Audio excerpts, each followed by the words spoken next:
Thank you, Mr. Speaker. My question is for the Solicitor General. Mr. Speaker, the rising trend of opioid overdoses across the country and in Ontario is a public health issue that demands action.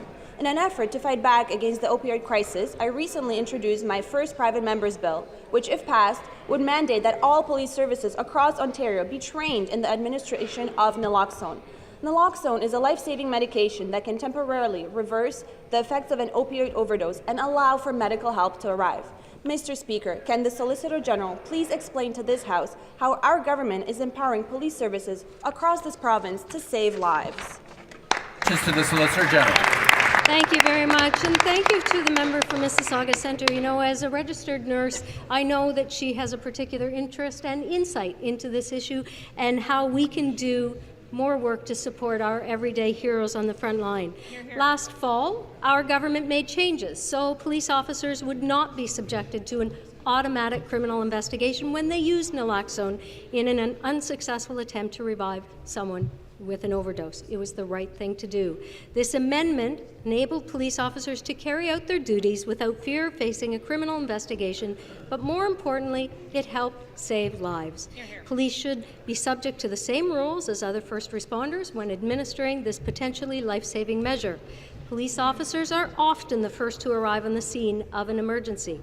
In a medical emergency, they do what any first responder would do. They try to save a life.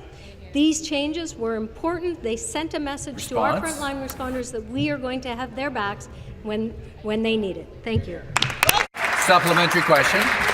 Thank you very much, Minister, for your answer and for your continued advocacy and steadfast leadership when it comes to ensuring the safety of our province.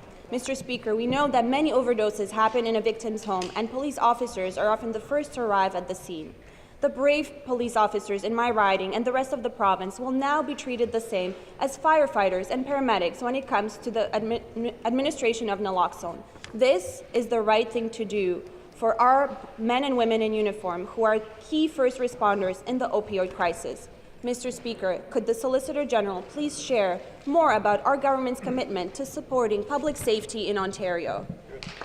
Solicitor General.